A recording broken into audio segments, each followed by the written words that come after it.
morning we're going to meet John Webster, who lives right here in a lovely residential area, Torre San Lamberto, on the outskirts of Zaragoza. Very peaceful morning. So we'll call John now and see if he's ready to come down and talk to us.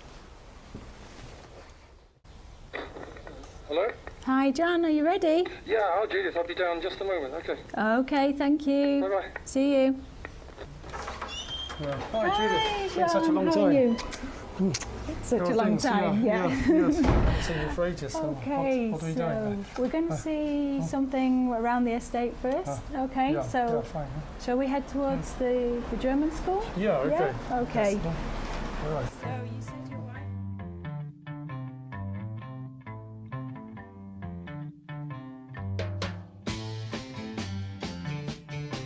Okay, John, so have you always lived here in Torre San Lamberto? We've actually been here for 20 years, and of course it's great for my wife because she's working in the Colegio Alemán here, and since 1991, I think. 1991, yes. yeah. Before we lived in the centre in Miguel Servet.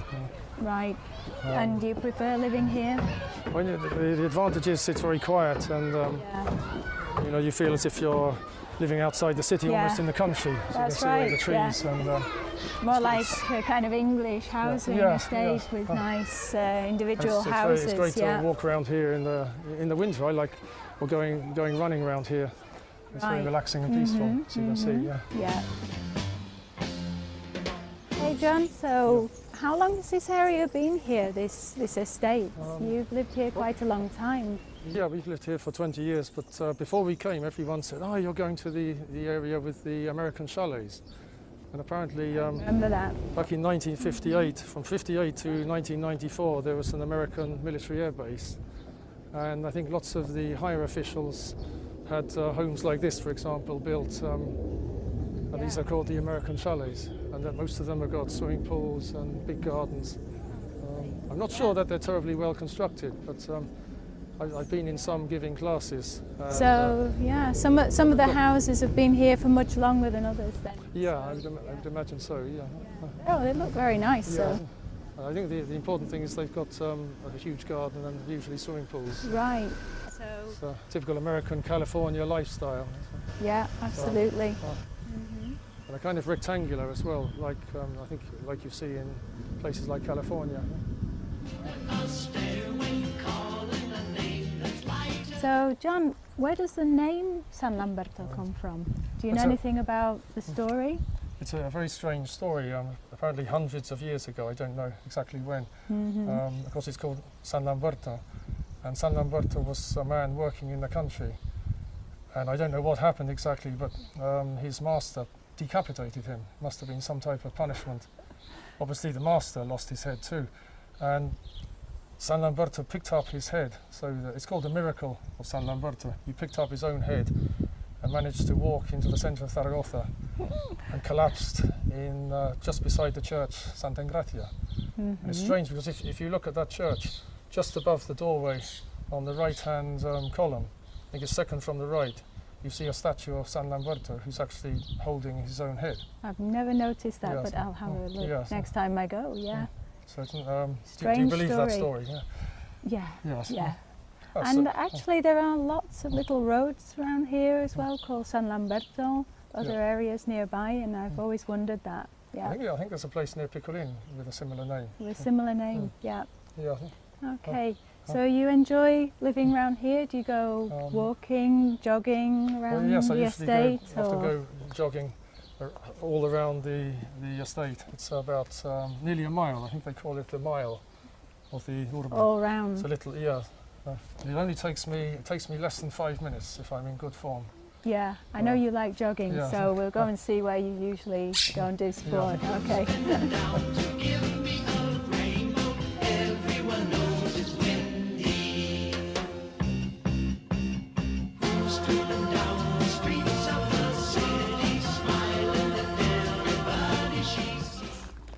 So, John, this is where you come to do sport? This is where you come running?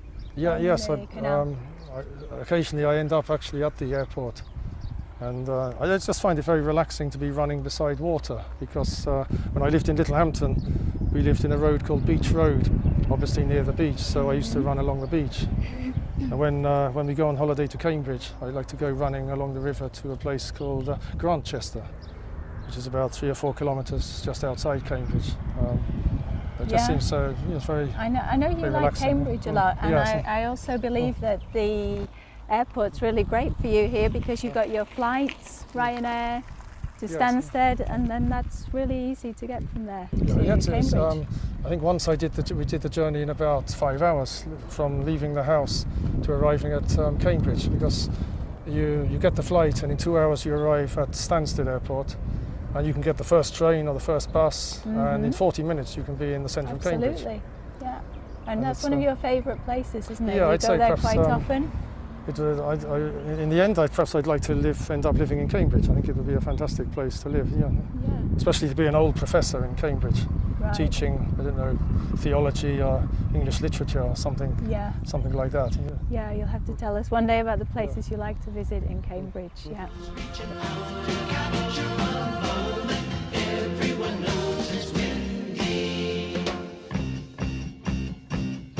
And windy has stormy eyes that flash at the sound of lies. And windy has wings to fly above the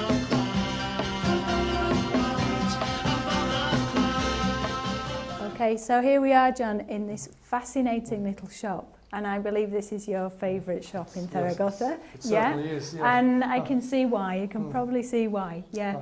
Now, tell us something about what they sell in here. I can see. Well, really, it's just an incredible variety of different beers from different countries. I originally came thinking I was going to just be drinking English beers, and here you've got a big collection of English beers, beers from Scotland as well, a large selection, and but then I started trying other beers. Here we've got beers over here from Slovakia, down here. There's beers from Holland, beers from Belgium, beers from Germany, from France, and really I was very, very surprised. One day I decided to try some beers from Aragón. What's special about these beers, though? Oh, the special Apart thing is from all these places. they're not industrial. They're all specially crafted. In England, when people talk about real ale, you see on the pubs where it says we sell real ale. These are traditional beers with natural products, and there's nothing industrial or mass-produced about them. Right. They take the same care as they do with wine, a bottle of wine, as they do with the beer. And I was pleasantly surprised because I tried some of these beers from Aragón, like Populous. This one down here, Castel from Teruel. And if I was in my favourite pub in England, perhaps in Cambridge, in the Eagle, and somebody poured me a pint of this beer, I would be quite happy and satisfied that it was English real ale. It's that good. And then this is from Aragón. And Yes, it's like traditional English all these, ale. yeah. So it just shows if you use a bit of imagination, you can make fantastic beer. Yeah. Which is your favourite one of all?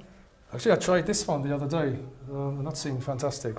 It's quite strong though. It's I think it's 6.8 degrees, so it's a strong beer, but with a perfect taste.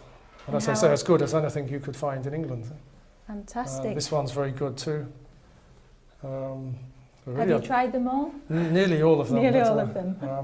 So do you come every week? Yes, nearly every Friday. I spend all week working hard, and after my last class, I dash here, buy 3 or 4 bottles of beer, and then go and visit my favourite mother-in-law, who lives just round the corner. Yeah, you have a mother-in-law, Yes. and she lives right near here. Yeah, so it's just a that's perfect good location excuse. for me, really. Yeah, perfect location. Fantastic. So I couldn't be happier with this shop, really. Okay, yeah.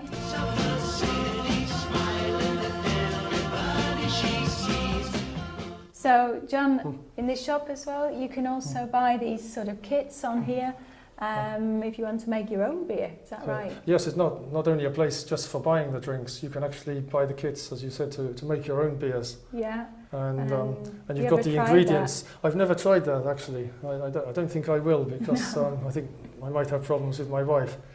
She probably thinks I drink too much beer as it is. Too much beer already, yeah. Anyway, now I think we better go and have a beer ourselves. Yes, okay. Bad time this morning. Okay, let's We've earned go. it, I think. Yeah.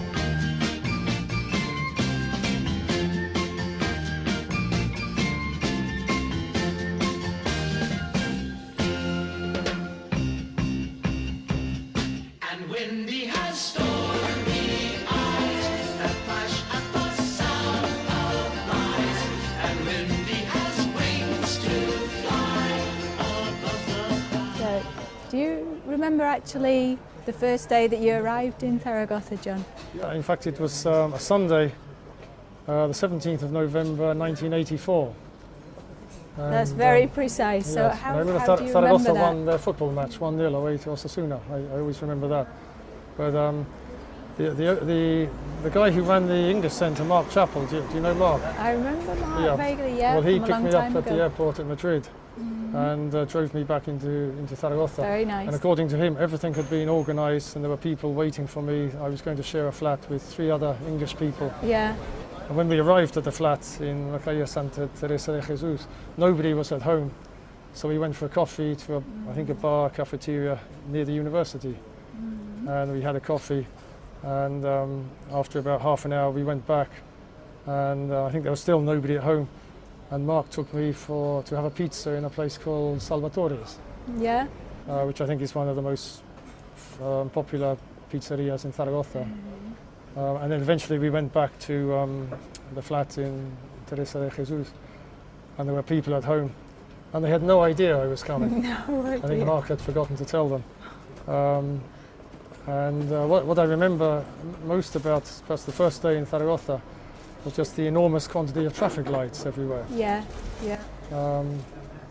When I went into the bar, actually, one thing I remember clearly, so I was very tidy. I put the sugar in my coffee and stirred the coffee, and I was thinking, I was looking for an ashtray, somewhere to put the paper, and I saw the guy beside me just throwing everything on the floor. On the And when floor, I looked yeah. on the floor, Yeah, I'll there never were get used to that. cigarettes and Yeah. serviettes and all kinds of stuff on the floor. Because of course in Spain nobody has a carpet. It's not normal to have a carpet. No. It's easier to just sweep the floor afterwards. Yeah. So, did you actually have a job when you first arrived? Was that why you came, or Yeah, why did you decide I started to come? work the next day on the Monday teaching in the English centre. And really it was quite easy because I only had about 21 hours a week full time. And I had been working in the summer in a place in Kent in Broadstairs called the Fitzroy School of English and Further Studies. And during the summer I was actually doing 40 hours a week. But the problem was in September a lot of students went home, and then more went home in October. Yeah. So from having 40 hours I was having, I think, doing just 12, and I got paid per hour. So I started looking for a job perhaps in France and Belgium, in different places, and ended up coming to Zaragoza. Just That's how you came here. just luck. Yeah. Did you think you would teach English when you sort of chose your university degree, or I did something really you turned because to later? really during the holidays, say the Easter holidays or the summer holidays in July and August, I always worked teaching French students because I'm from a place called Littlehampton, which is on the coast near Worthing and Brighton. Yeah, nice little place. And yeah, not too bad. And that was my job during the summer, teaching English to French students. I probably thought I would end up teaching in France, actually, Yeah. because I studied French and Spanish at school. But I think my French was probably better back in about 1984. Yeah. But no, my destiny was obviously Zaragoza. Definitely Zaragoza, yeah. It's amazing how those little decisions such a long time ago change your whole life, yeah. Yes.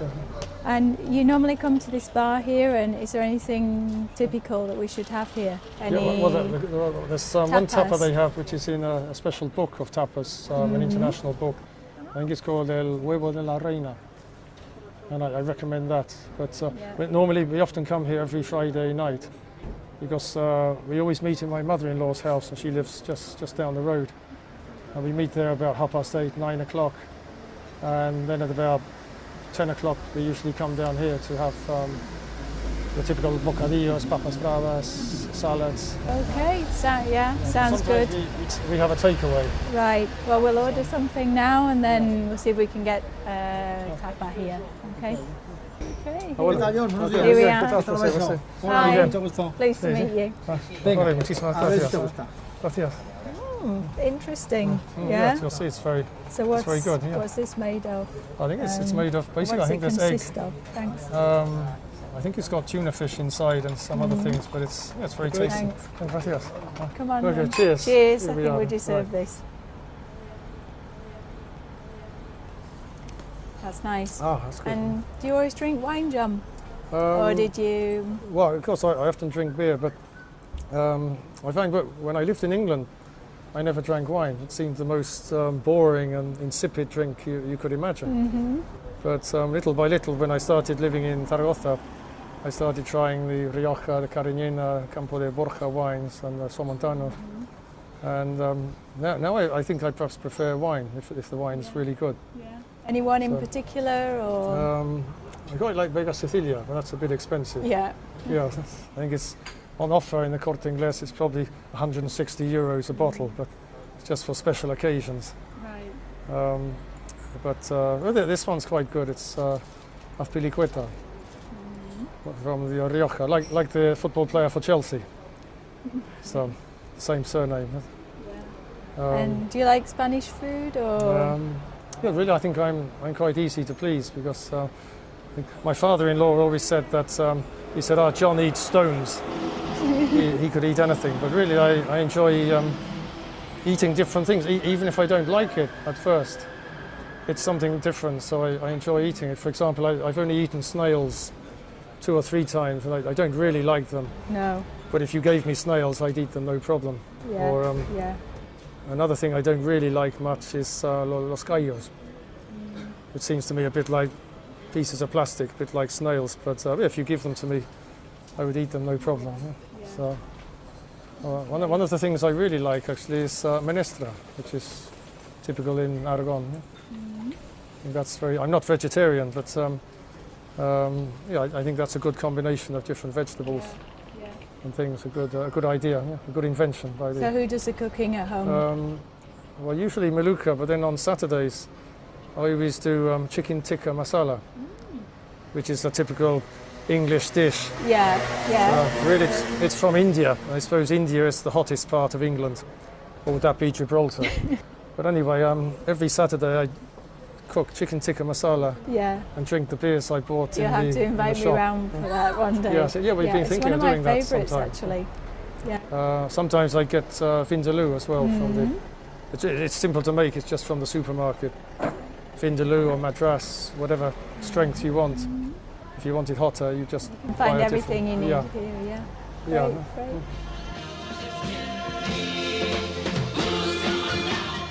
So this is the end of our programme today and our interview with John Webster, and I'll see you next time. Okay. Cheers. Cheers.